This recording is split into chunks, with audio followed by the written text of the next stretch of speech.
Bismillahirrahmanirrahim. Assalamualaikum warahmatullahi wabarakatuh.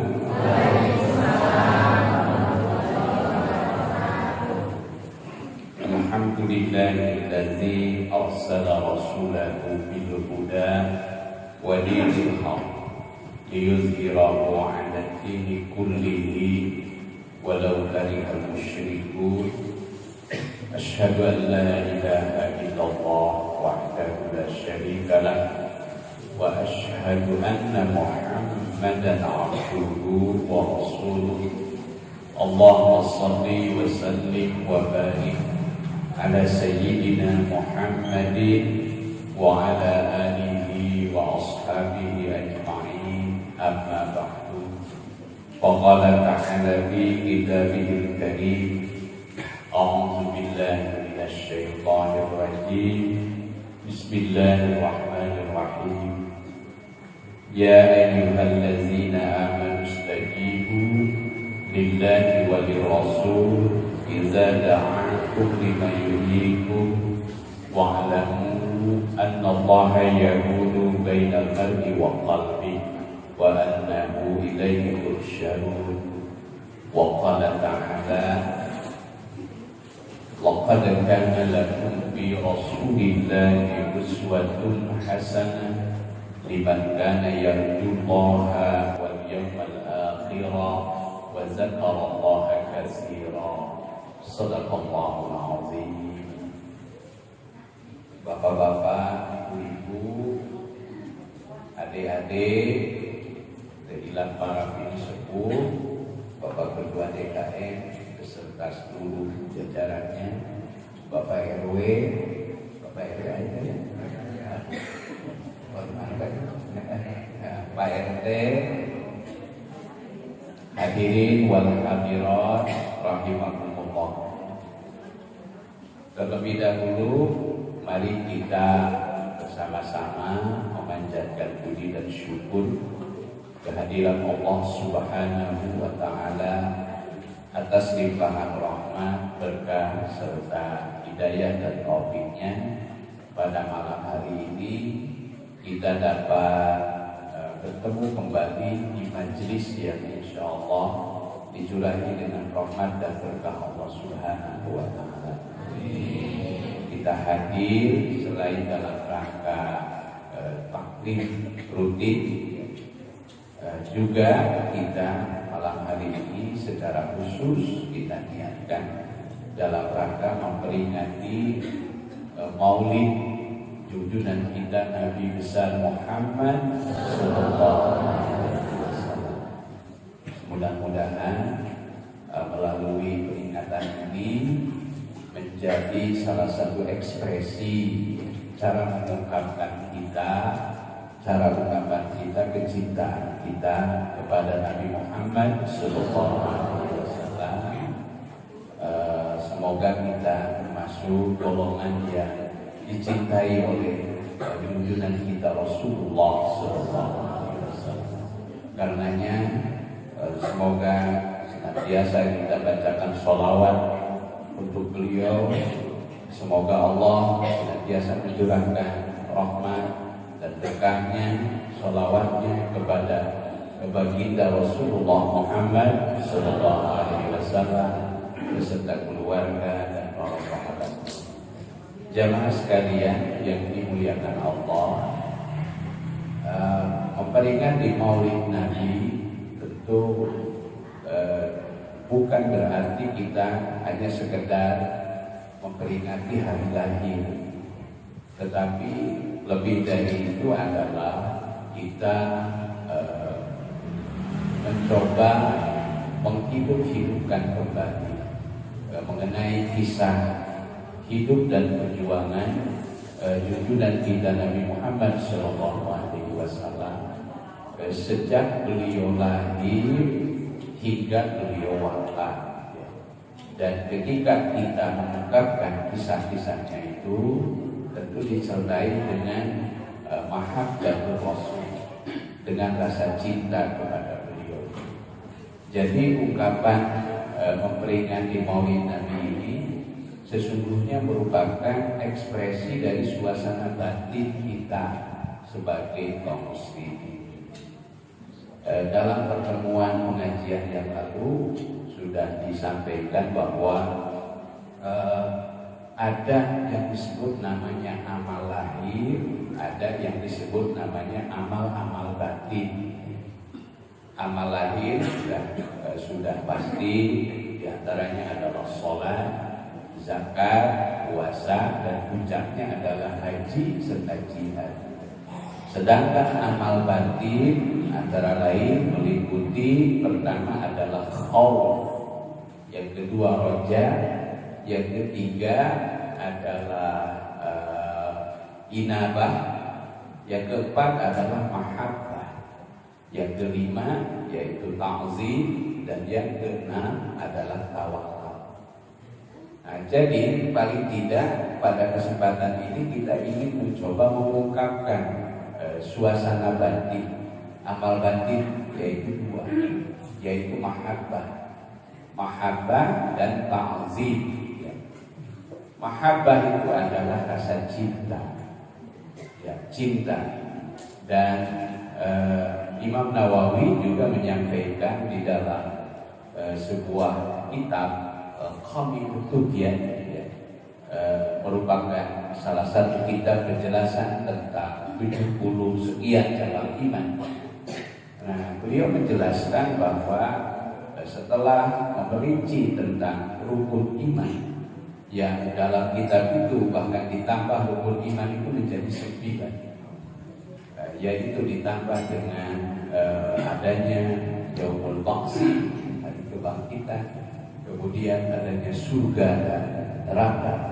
Maka kemudian inti dari akidah Islam yang 9 itu adalah hubbullah, cinta kepada Allah. Lalu beliau menjelaskan bahwa di antara ciri orang yang cinta kepada Allah adalah hubbul Quran, cinta kepada kitab suci Al-Quran.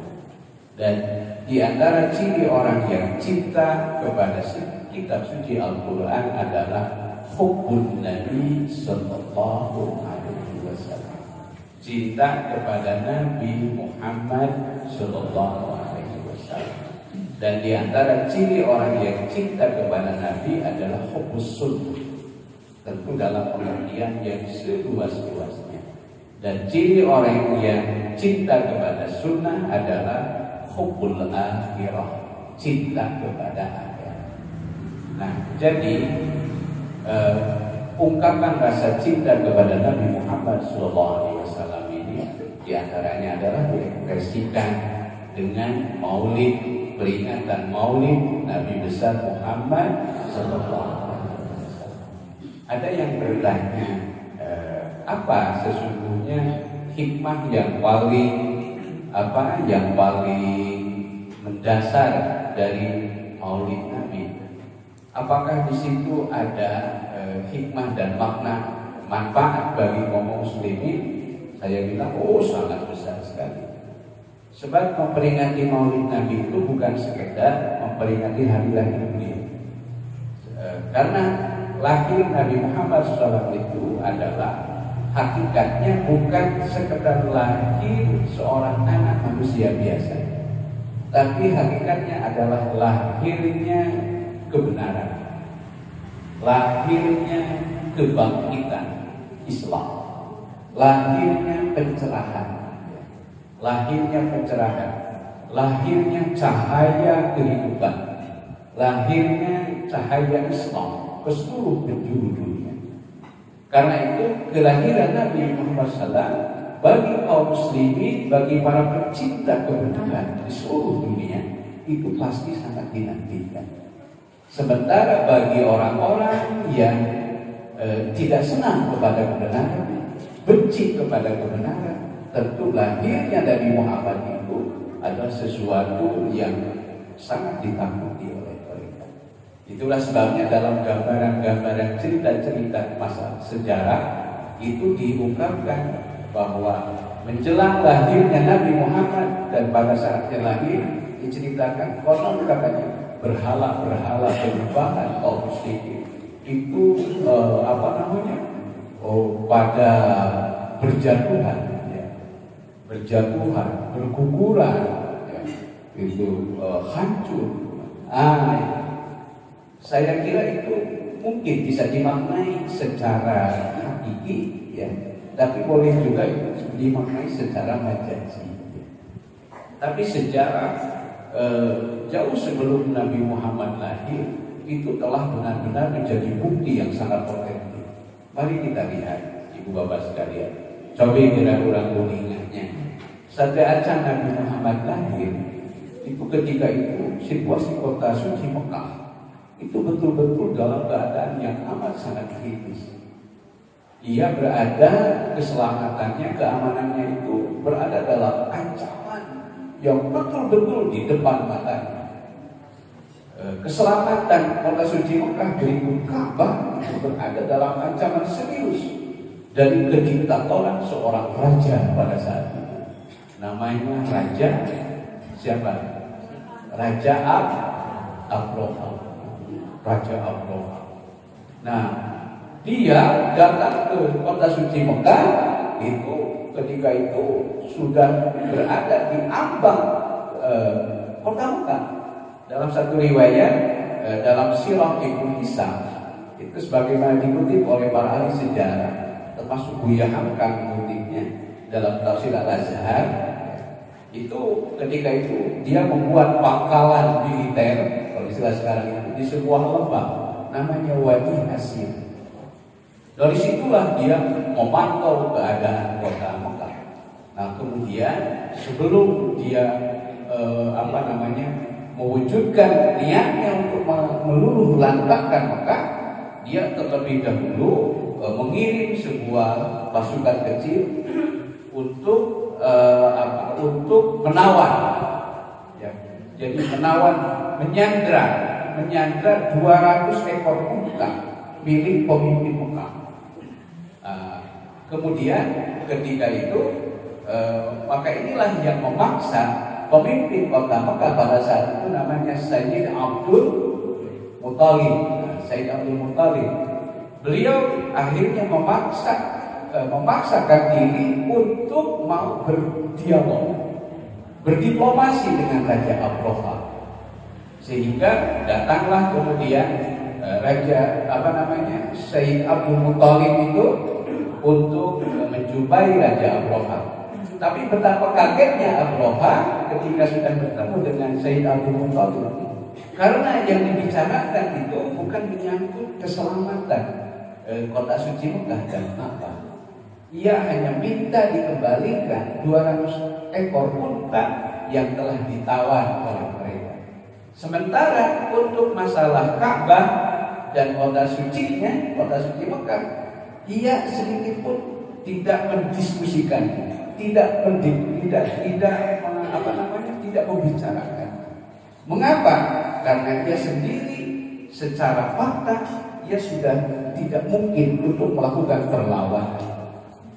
Tidak mungkin melakukan perlawanan.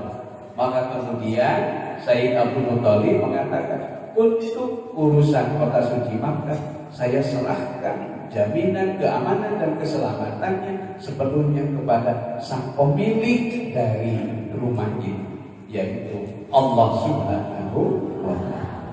Maka kemudian pulanglah Sayyid Abdul Muttalib ke Mekah, dan ketika sampai di Mekah beliau mengevakuasi seluruh penduduk Mekah. Seluruhnya dikosongkan kota suci Mekah. Hingga ada satu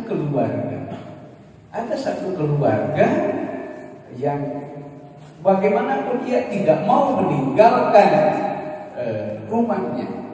Beliau tidak mau meninggalkan tempat tinggalnya. Siapa orang itu? Orang itu tidak lain adalah seorang wanita mulia, namanya Siti Aminah. Siti Aminah itulah ibunda junjungan kita Nabi Muhammad Sallallahu Alaihi Wasallam. Akhirnya setelah semua penduduknya dievakuasi meninggalkan kota Mekah, kemudian Sayyid Abdul Muttalib bermunajat di samping Ka'bah. Beliau bermunajat kepada Allah. wahai ya Rabb, aku sudah tidak sanggup lagi untuk menjaga dan menyelamatkan. Karena itu sejak saat ini, hari ini, kau serahkan sepenuhnya keamanan keselamatanmu kepada sang pemilik dari yakni Allah Subhanahu wa Ta'ala. Aku serahkan sepenuhnya kepada Engkau.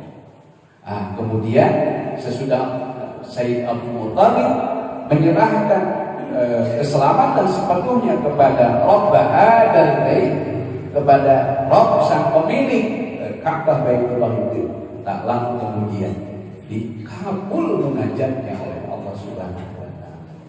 Hingga turunlah Allah mengirim bala tentara, pasukan, yaitu pasukan burung yang konon katanya dalam satu riwayat membawa butir-butir pasir dari neraka.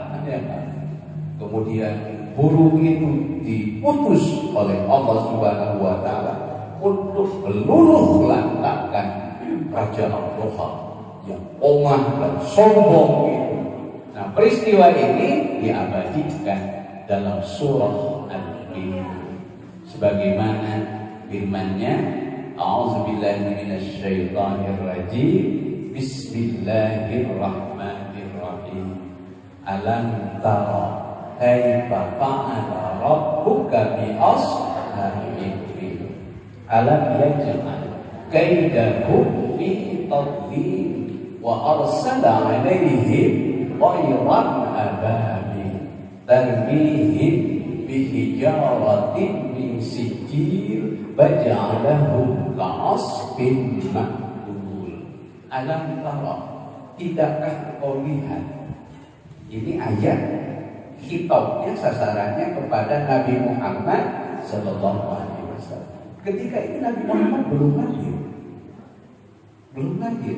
Tetapi ayat itu bunyinya alam tara. Tidakkah engkau lihat? Ini apa maknanya? Dalam bahasa Arab, kata Sayyidina Ali, jika sebuah keyakinan itu kebenarannya sudah sampai pada tingkat ainul yakin, maka kebenaran itu seakan-akan terlihat oleh mata kepala sendiri. Maka walaupun berita itu tidak pernah dialami secara langsung, tapi kebenarannya ini tidak terbantahkan, maka dia seakan-akan terlihat dengan mata kepala sendiri. Maka menggunakan bahasa alam tara. Mengapa ini alam tara ini diingatkan dengan ayat ini? Ini sesungguhnya ayat ini turun mengingatkan peristiwa sejarah itu kepada Nabi Muhammad ketika beliau menghadapi satu keadaan yang sangat genting ketika itu. Jadi setelah Nabi Muhammad lahir dan beliau sudah ditunjuk, sudah dinobatkan sebagai Rasulullah Sallallahu Alaihi Wasallam, beliau mendapatkan tantangan yang sangat hebat dalam perjuangannya di Mekah. Banyak orang yang mengikuti Nabi, tapi rata-rata ketika itu para pengikut setia Nabi Muhammad pertama dari kalangan generasi muda. Pertama. Yang kedua dari kalangan du'afa, orang-orang yang lemah secara ekonomi, dalam kedudukan sosial, sehingga ketika loyalitas mereka semakin kuat, dukungannya kepada Nabi Muhammad, itu yang membuat kaum musyrikin Quraisy mereka semakin menjadi-jadi untuk memberikan tekanan, intimidasi. Maka kemudian orang-orang yang lemah tadi itu ditangkap satu persatu oleh mereka, kemudian disekap, dikurung di sebuah camp. Nah, kemudian sesudah itu mereka ditekan satu-satu. Salah satunya yang kalau lihat dalam tayangan film, ini saya kira adik-adik ini penting nih, satu waktu perlu melihat film kelahiran Nabi Muhammad Sallallahu Alaihi Wasallam. Itu di film kelahiran Nabi Muhammad itu diceritakan. Jadi alur kisah itu dari situ. Jadi ketika Nabi Muhammad, para pendukungnya diintimidasi, disekap, kemudian satu persatu mereka dipaksa untuk murtad. Kalau bahasa dipaksa untuk murtad. Ya. Maka kemudian diambillah satu-satu. Di antaranya yang dijadikan sebagai percontohan pertama untuk diintimidasi adalah keluarga Amr bin Yasir, yaitu ayahnya Yasir dan ibunya namanya Sumayyah. Nah, satu keluarga ini dicanakkan di tempat penyekapan. Kemudian ayahnya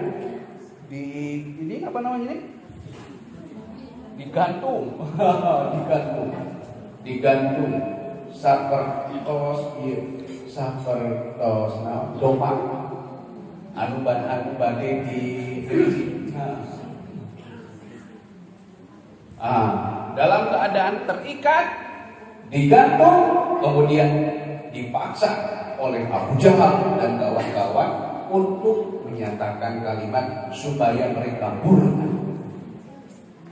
Tapi ketika dipaksa, ditekan, itu Yasir, ya, ayahnya Amr itu alih-alih mau mengikuti, malah ia menunjukkan militansinya, kekuatan keimanannya. Ia malah dengan tegas mengucapkan kalimat asyhadu an la ilaha illallah wa asyhadu anna Muhammadan Rasulullah.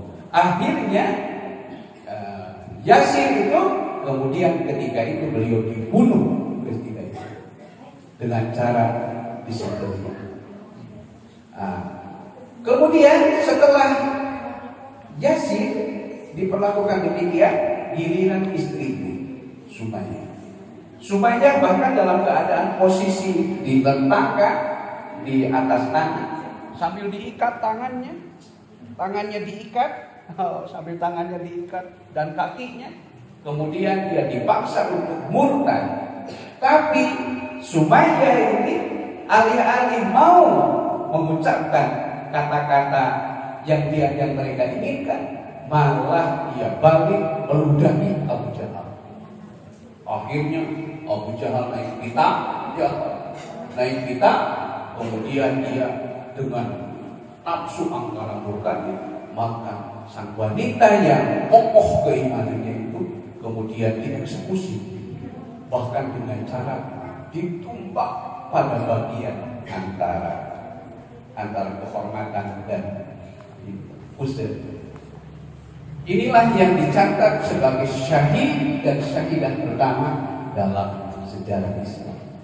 Sehingga ketika itu Amr tidak tahan menyaksikan kejadian itu, hingga Amr terpaksa ia mengikuti apa yang mereka inginkan.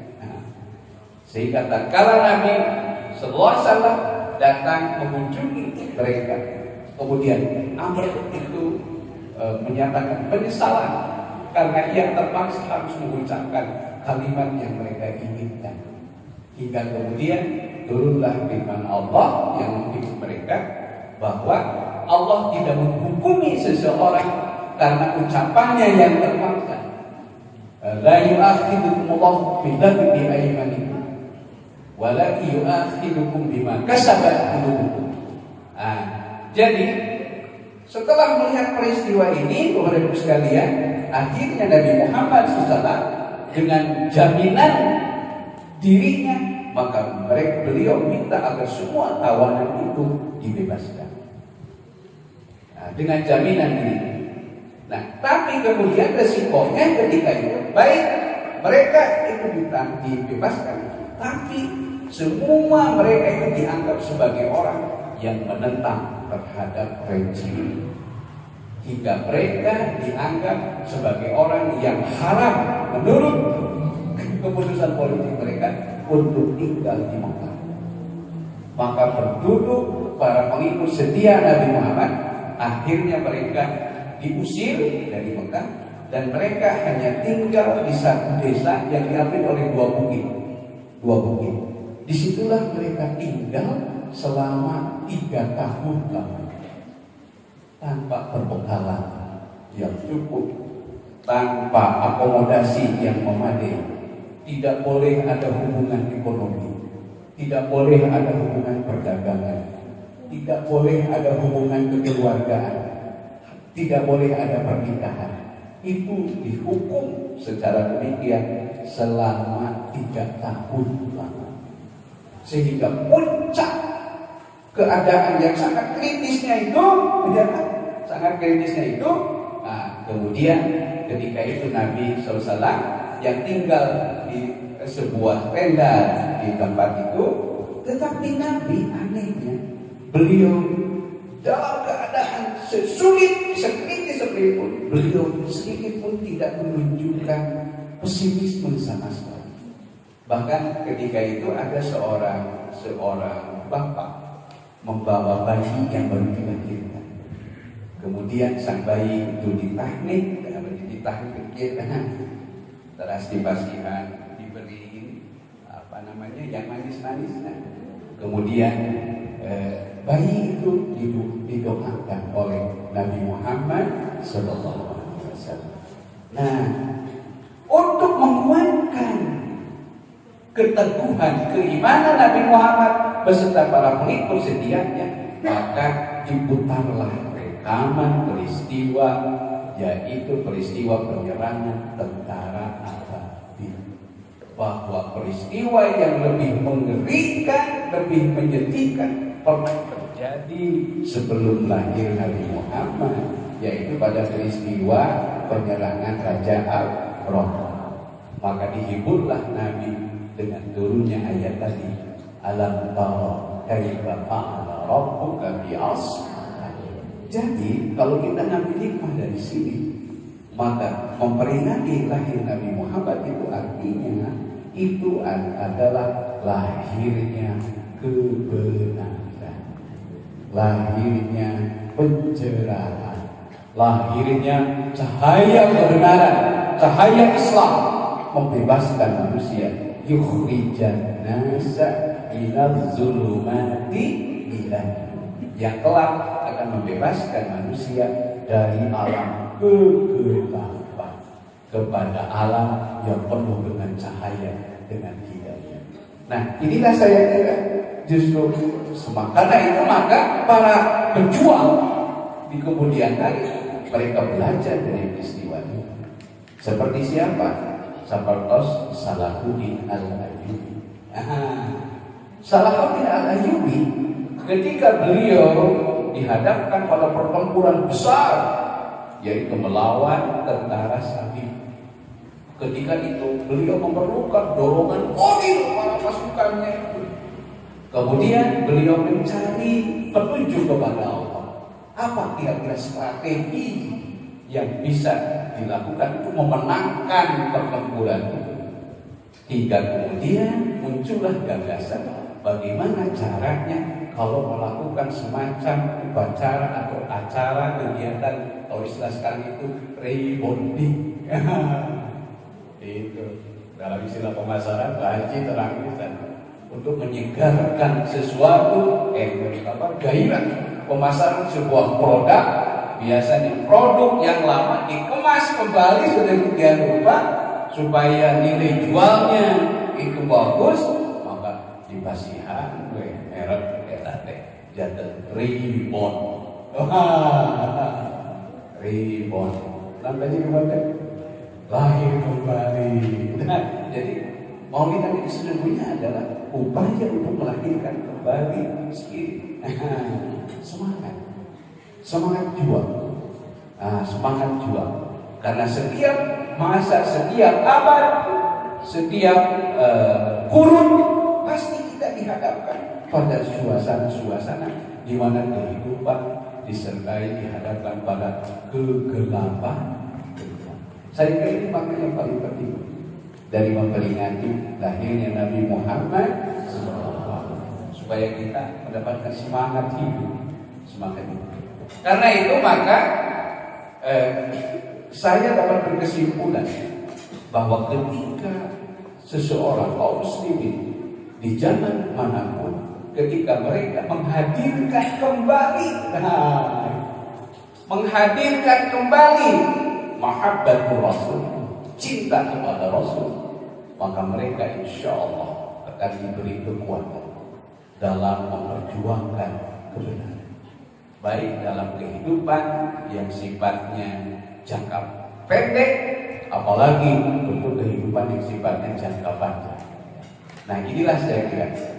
Baik, jadi inti dari peringatan Maulid Nabi ini yang terpenting adalah bagaimana kita menghadirkan kembali semangat suasana batin yang disebut oleh para ulama namanya mahabbatul Rasul, mahabbatul Nabi sallallahu alaihi wasallam, cinta Rasul, cinta Nabi.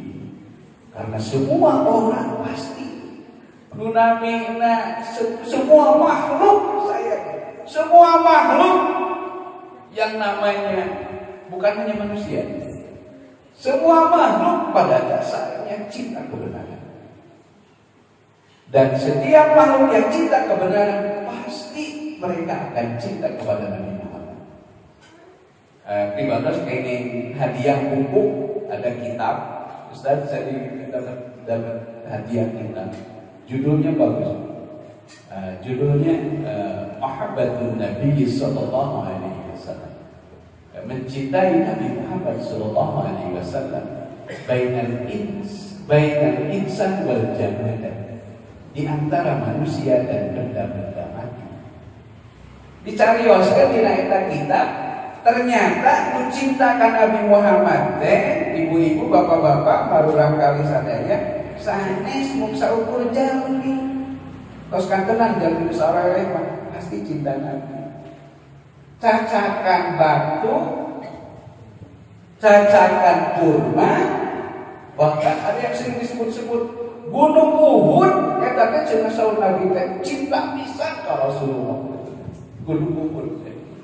Dugi kade dicarioskeun setiap Nabi ziarah ka Gunung Uhud, sok dikatabihan ge sasaeuran. Sasaeuran ieu hada jabalun, ini adalah bukit, yuhibbuni wa uhibbuna. Tah ieu cenah. Itu Baji kan rasa kopi. Di Baji sudah jalan-jalan itu keliling mana Pak? Keliling pantai selatan. Oh, motret Gunung Papanjaya. Nah, ketika melakukan perjalanan sama itu, Nabi setiap lewat ke Gunung Uhud di ketepian dengan Yesus. Hada jabal yuhibbuni, tahyu cenah gunung anu cinta pisan ka Allah. Hada jabal yuhibbuni wa uhibbuna. Kumargi iku sabab sakitu kaula cinta pisan ka maneh. Cacakan gunung Uhud. Aya oke hiji batu eta mah nuju di Mekah. Kisahna nuju di Mekah. Aneh eta batu teh setiap Nabi ngalangkung ka eta tempat tiba-tiba aya seseorang anu uluk salam ka Rasulullah. Assalamualaikum ya Rasulullah. Itu omongan gitu. Itu dibalare ku Nabi teh. Waalaikumsalam. Pas ngalang deui ka eta tempat, tapi ditingalian teh aya. Saha uluk salam teh kada wis dalem teh aya. Ngalang deui ka eta tempat, tiba-tiba aya deui. Assalamualaikum ya Rasulullah. Gitu. Itu pasti ditingalian saha. Di tengah-tengah uluk Gusti. Geuning anu uluk salam teh batu. Ada sebongkah batu yang sering mengucapkan salam ke Nabi Muhammad SAW. Yang lebih dramatis lagi, maka gerak paling dramatis ayat tanggal kurma, pohon kurma. Kurma itu persis di tengah-tengah masjid, tengah-tengah masjid Nabawi. Dan kamu kurma masjid Nabawi mau mewah dengan asyifa. Itu mohon. Iya nage tembok nage nganggo tembok sepertos bapakku aku. Tapi atapnya itu atapnya daun kurma. Nah sengaja di tengah-tengah teh aya takal kurma anu teu dituar.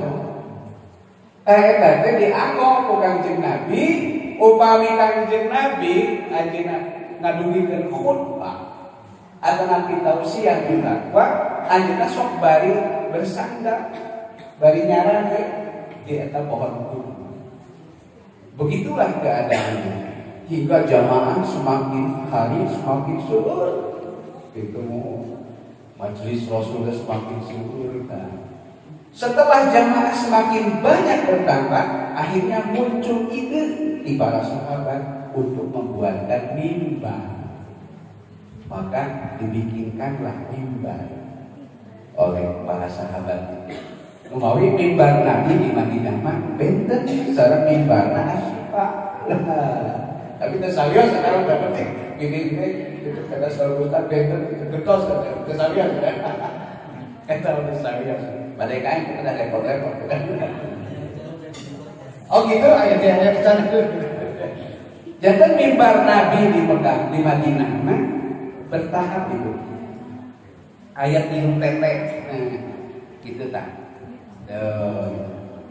Kan disebutkan dina hadis ma baina baiti wa mimbari, tempat anu aya di antara rumahku dan mimbarku bahya rawdatun min riyadil jannah. Itu adalah salah satu taman dari taman-taman surga. Nah, dicarioskeun setelah dibuatkan mimbar oleh para sahabat, lajeng we Kanjeng Rasulullah teh upami tausiah, upami khutbah, upami ceramah, sok di atas mimbar. Hingga ketika itu nuju berlangsung pangaosan majelis Rasul. Tiba-tiba aya seseorang anu menangis cerik maningakeun geuning pika sakitu pisan. Itu pika sakitu pisan. Itu mau juga digambarkan dalam satu riwayat tangisan itu menggetarkan ruangan. Ditingalian saha cerik ngageuning teh ditinggal sahabat mana hore anu nangis ngageuning teh daya sampai angkal puluh sedih anu tadi ngacakeun Pak Antel sareng Rasulullah gitu. Anu tadina dianggo sandaran ku Rasulullah ayeuna tepi jarakna padahal paling jarang lagi mung sababaraha menit. Tapi begituna eta takapol sedih pisan itu. Nembe liren tangisan teh sabada dihampiri ku Kanjeng Rasul. Lajeng diajak ngobrol wae. Kita obrolan teh sebenarnya ieu. Kau hei kurma naha anjeun rek milih babarengan jeung kaula di dunia ayeuna atawa rek milih babarengan jeung kaula ke sawarga. Itu rupina pohon kurma teh eta milih anu kadua. Dugi kan saur Imam Syafi'i momentaran peristiwa eta ayeuna nyebatkeun ieu teh cenah mukjizat Nabi Muhammad ieu mah saresna lebih dahsyat mukjizatnya Nabi Isa alaihissalam. Upami mukjizat Nabi Isa mah anjeunna tiasa ngahirupkeun mayat anu tos maot karena memang sebelumnya karena memang sebelumnya makhluk hidup. Sementara ieu mah dari awal dia adalah benda mati.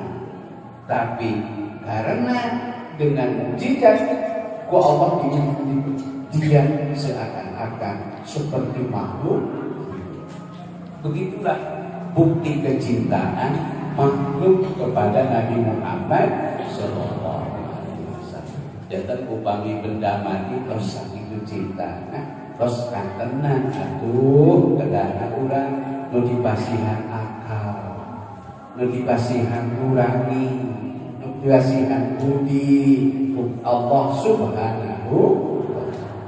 Kami sahabat syukur terasa di sahabat Nabi mantos dibikin cinta ku Rasulullah sallallahu alaihi wasallam. Juga Rasulullah dalam satu riwayat dibantu lagi ashabi dan nujum sugan sahabat-sahabat kaulah bintang-bintang gitu. Bintang-bintang.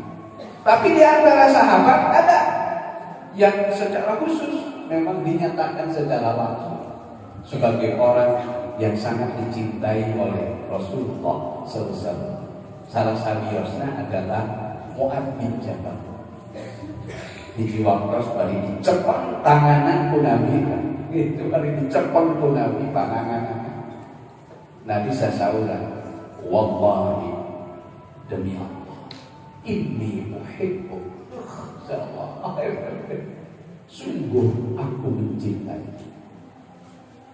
Karena itu usika ya Muhammad, aku wasiatkan pada Muhammad, la tada'anna kate ulah dikantuk fi kulli duburi sholati dina setiap pada sholat pagi. Amanat wasiat dikaula kate ulah dikantuk kudu ngadua naon doana Allahumma a'inni ala zikrika wa syukrika wa husni ibadati. Ya Allah, tolonglah aku supaya aku selalu mengingatmu, wa syukrika supados abdi selalu syukuran ka Gusti, wa husni ibadatika supados abdi sae ibadah ka Gusti. Saur sepuh maka kata doa jambe supaya tenegul ibadah. Doa kata jambe supaya orang tenegul ibadah. Allahumma a'inni ala zikrika wa syukrika wa husni ibadati. Jantan uihdei tah dina lulusan tujuan utama mahabbatur Rasul pertama disebut dina kitab Minhajul Muslim dibadasna kitab utamana Minhajul Muslim sabi anggawi Syekh Jabir dibagi nu namina adab kepada Nabi ayat judul serastana al-adab ma'a Rasul sallallahu alaihi wasallam, adab kakang jeung Rasulullah sallallahu alaihi wasallam.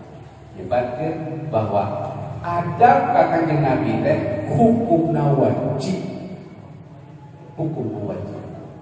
Beradab kepada Nabi itu hukumnya wajib. Upami ulang teradab ke Rasulullah, maka tong harap jangan berharap hidup kita akan berkah. Nuktos aya oke amal ulang pasti saek hampa kaya nilainya gitu. Bilih kepercanten maka tingali ayat-ayat dina Al-Qur'an. Di antawisna dina surat Al-Hujurat. Ya ayyuhalladzina amanu la tuqaddimu baina yaday Allahi wa rasulih. Hai orang-orang yang beriman, kade ulah mihelaan Allah sareng Rasul. Cobi salah sawios adab kasepuh ka ibu lama.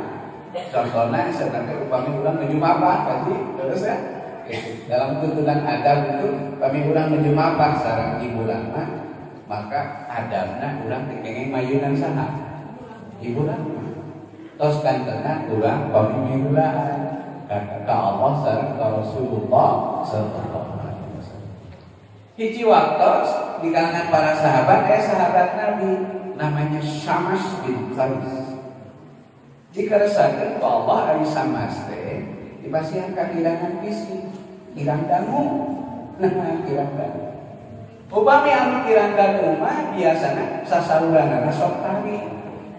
Maki anu janten patokanana dadanguan anjeunna. Gitu. Nah, itu begitulah Syamas bin Qais kaudin upami sasauran di pan Rasulullah ge sok tari. Rasul kumaha damang gitu-gitu. hingga kemudian lungsur ayat Al-Quran. Lungsur ayat Al-Quran. Dina Al-Hujurat ayat 2.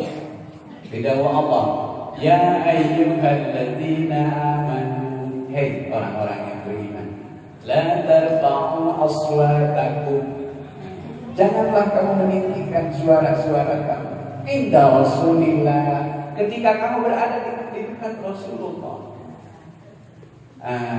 Ya ayyuhalladzina amanu la tarfa'u aswatakum inda Rasulillah, la tarfa'u aswatakum fawqa sawtin nabi wa la tajharu lahu bil qawli, dan janganlah engkau mengeraskan panggilan ketika memanggil Rasul seperti kamu memanggil sesama kamu.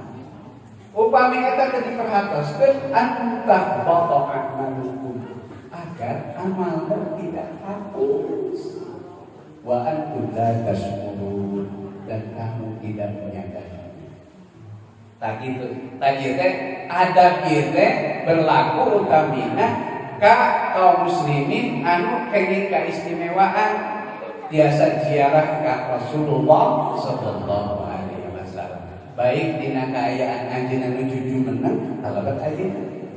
Nu mawi upami ziarah ka Madinah, tah Bapak Ibu kudu salam ka anjeunna ge, kitu tah sasaurana teh. Dikasebihan teh, yo udah ngorowokan.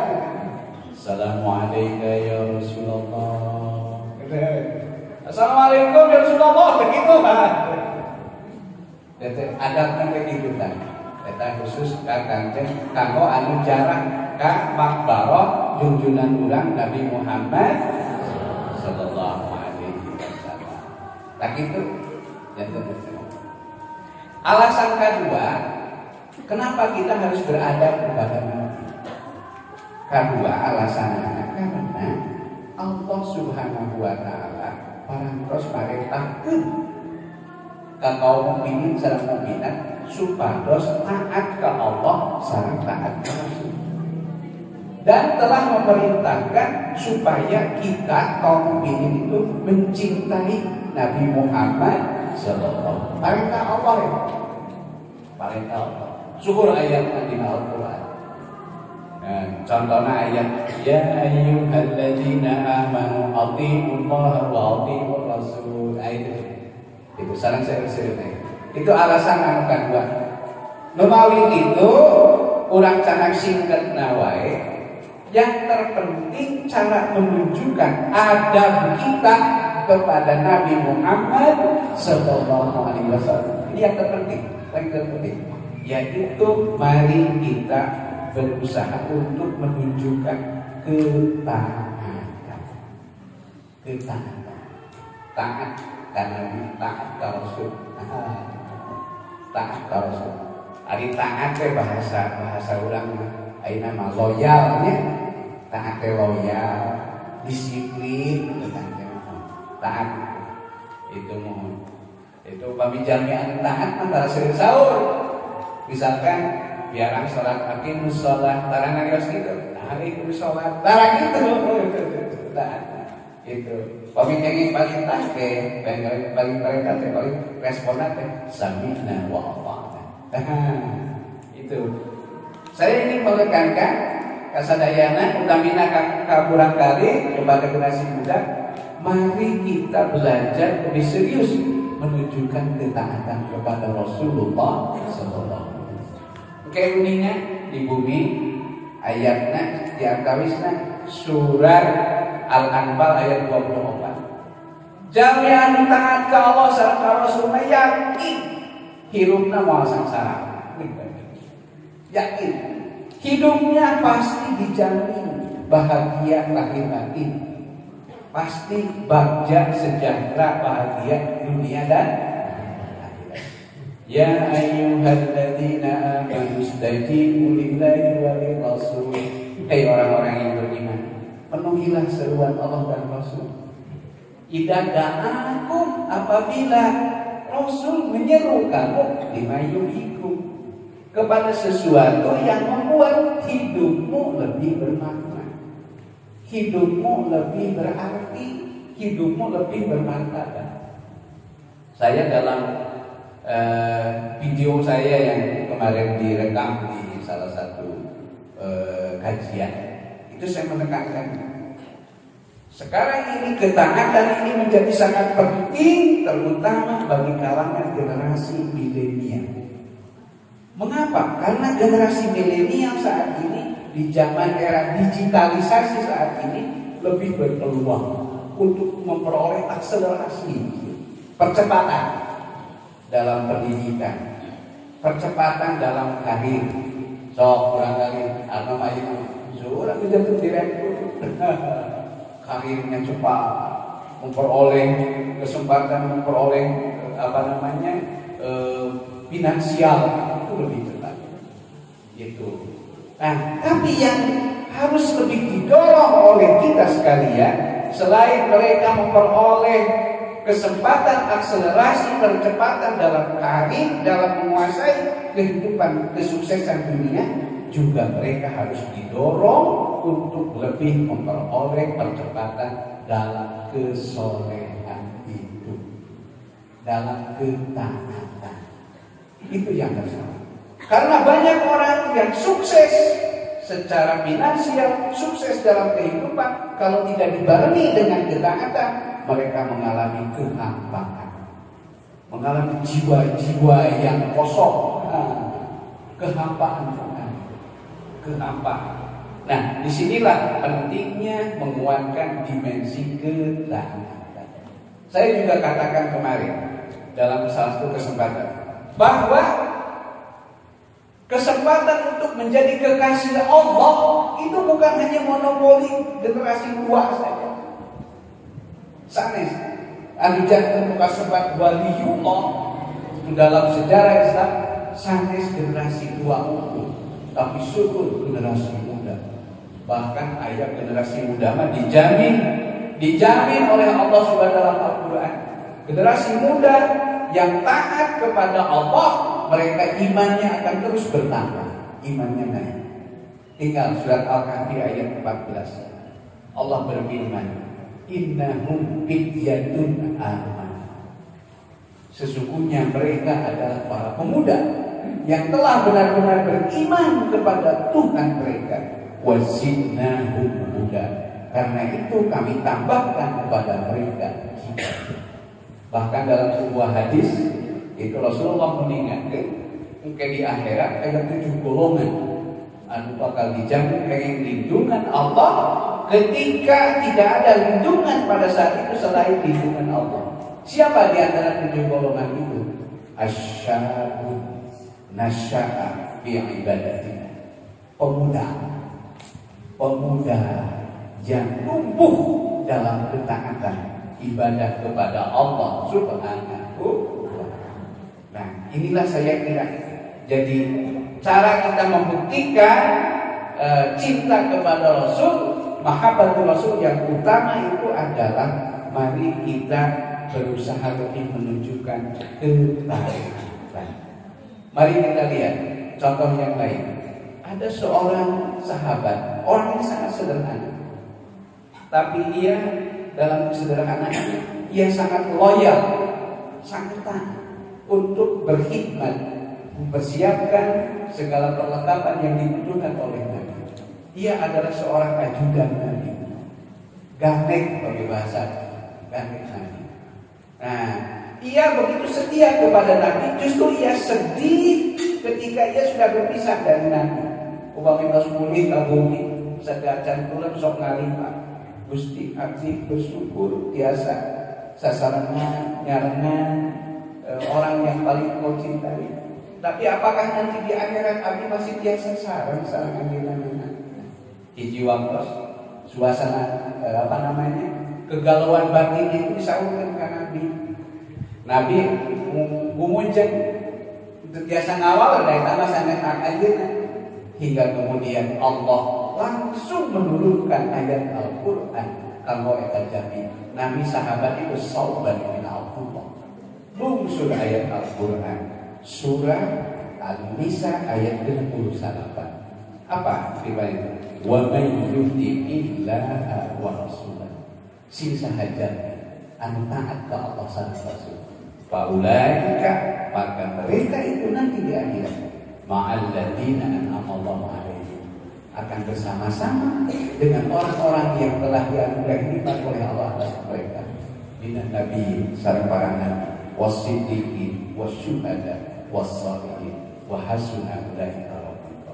Terakhir kaitan sareng kata-kata cobi, apa doa yang paling istimewa yang direkomendasikan oleh Allah, bahkan para ulama jadi kalau berdoa tawasul, yaitu doanya yang disebut satu golongan namanya ulul albab. Apa doanya? Rabbana innana sami'na munadiyan yunadi lil iman an aminu bi rabbikum fa amanna rabbana faghfir lana dzunubana wa kaffir 'anna sayyi'atina wa tawaffana ma'al abrar. Oh itu maka dia amal kebunan, mudah-mudahan kurang sih kalau bergolongan taat ke Allah serta taat ke Rasulullah sallallahu. Terakhir dari sekali izinkan saya mengakhiri pertemuan dengan sebuah kisah. Dicari-carioskeun aya seorang pemuda hiji waktos kalaksanakeun ibadah haji. Aneh nuju tawaf eta pemuda teh bade gawe nuju tawaf aosannya sanes aosan tawaf anu lancip. Tapi sepanjang dia tawaf tiap keliling eta tawaf beli aosna adalah sholawat. Allahumma sholli ala sayyidina Muhammad wa ala ali sayyidina. Sahabat yang tahu seseorang ulama, kunaon eta aosanana? Benten dinu sanes gitu. Akhirnya pemuda ini bertutur, saya tidak punya ucapan yang lain yang ingin saya persembahkan kecuali sholawat. Mengapa? Karena saya berangkat ke tanah suci ini bersama ayah yang saya cintai. Di tengah perjalanan ayah saya meninggal. Kemudian pada saat ia meninggal dunia itu dari tengah perjalanan itu, yang membuat saya menjadi sedih adalah apa? Ia meninggal dalam keadaan seperti tanda-tanda orang yang su'ul khotimah. Dalam keadaan wajahnya itu berubah, tidak lagi seperti wajah ayah saya yang asli, tapi wajahnya berubah, bahkan penampakannya seperti penampakan seekor binatang. Hingga kemudian aku bersedih sekali. Kemudian aku tutup dengan kain itu wajah saya. Nah, kemudian sesudah itu lalu tiba-tiba datanglah ke hadapanku seseorang yang dalam pakaian serba putih dengan wajah yang sangat bercahaya. Lalu ia kemudian berdoa memohon kepada Allah. Sesudah itu diusaplah jenazah. Kemudian setelah itu dibukalah jenazah tersebut. Ternyata dia sudah berubah kembali menjadi wajah yang bercahaya seperti orang yang wafat husnul khatimah. Setelah itu ditanya, siapakah engkau wahai yang mulia? Aku ini adalah junjunganmu Muhammad Rasulullah sallallahu alaihi wasallam. Lalu mengapa engkau sebegitu sayangnya kepada ayah? Karena aku tahu masa lalu ayahmu itu banyak amal-amal yang tidak baik, banyak catatan amalnya yang buruk. Tapi di sela-sela sekian banyak catatannya yang kurang baik itu, ia sering juga pernah satu kali dia banyak membaca sholawat kepada Nabi Muhammad kepadamu. Maka sebagai bukti kasih sayang aku beri syafaat ia pada hari ini. Dari situlah aku sangat bersyukur kepada Allah Subhanahu wa Ta'ala. Maka dalam ibadah haji ini pun saya tidak punya ucapan yang baik yang ingin dipersembahkan kepada Allah kecuali ucapan Allahumma shalli ala sayyidina Muhammad wa ala ali sayyidina Muhammad. Karena itu maka marilah kita ekspresikan dari hasil pengajian kita pada malam ini dua. dua saja yang paling utama. Urang nawaitu, urang diajar aku ningkatin kata-kata Allah sareng taat ka Rasulullah sallallahu alaihi wasallam sesuai sareng kemampuan urang masing-masing. Oke kedua, mangga urang ekspresikeun putos cinta urang di antawisna urang punyeunkeun ngaos kalau sholawat ka kebaikan. Aya sholawat bibir dulu, ada sholawat yang lain. Bahkan secara khusus pribados menyebut doa kasadayana. Bade curhat ibadah sayana, bade kae nyebut doa kasadayana. Terus hidup ini ujian sabaraha kanca. Saya diamanahi beserta kawan-kawan untuk menjadi pengurus Ikatan Persaudaraan Haji Kota Batu. Nah, gaduh aset di antawisna gedung di antara. Tiba-tiba gedung eta teh aya bermasalah. Enjing dibaro sabaraha kanca bisa urang ka kota. Kanggo nyawalakeun tapi tukang kieu. Tapi doanya bisa daya. Mudah-mudahan melalui peringatan Maulid Nabi oke mahabbah urang ka Rasulullah sallallahu alaihi wasallam dipasihan golongan jalan lupa saya ku Allah Subhanahu wa taala. Bi barakatil Quran Al-Fatihah. Bismillahirrahmanirrahim. Alhamdulillahi rabbil alamin. Ar-Rahmanir Rahim. Maliki yaumiddin. Iyyaka na'budu wa iyyaka nasta'in. Ihdinas siratal mustaqim. Siratal ladzina an'amta 'alaihim ghairil maghdubi 'alaihim waladdallin. Innallaha wa malaikatahu yusholluna 'alan nabi.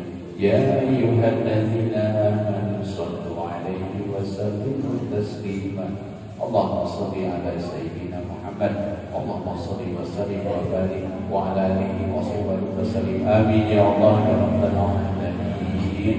Rabbana innana sami'na munadiyan yunadi lil iman an aminu bi rabbikum fa amanna. Rabbana ighfir lana dhunubana wa kaffir 'anna sayyi'atina wa tawaffana ma'al abrar. Rabbana hab lana min azwajina wa dhurriyyatina qurrata a'yun waj'alna lil muttaqina imama. Rabbana ighfir lana dhunubana wa dhunuba walidina warhamhum kama rabbawna shighara. Rabbana ighfir lana dhunubana wa dhunuba walidina warhamhum kama rabbawna shighara. Rabbana ighfir lana dhunubana wa li ikhwanina alladhina sabaquna bil iman wa la taj'al fi qulubina ghillan lil ladzina amanu. Rabbana innaka ra'ufur rahim. Rabbana taqabbal minna innaka antas samiul 'alim wa tub 'alaina innaka antat tawwabur rahim. Rabbana atina fid dunya hasanah wa fil akhirati hasanatan wa qina adzabannar. Wa sallallahu ala nabiyyina Muhammadin wa ala alihi wa sahbihi wa sallam. Walhamdulillahi rabbil alamin. Hatur nuhun apunten kasadayana urang kepada dulur Rabbana taqabbal minna innaka antas samiul 'alim wa tub 'alaina innaka antat tawwabur rahim. Billahi taufiq wal hidayah. Wassalamualaikum warahmatullahi wabarakatuh.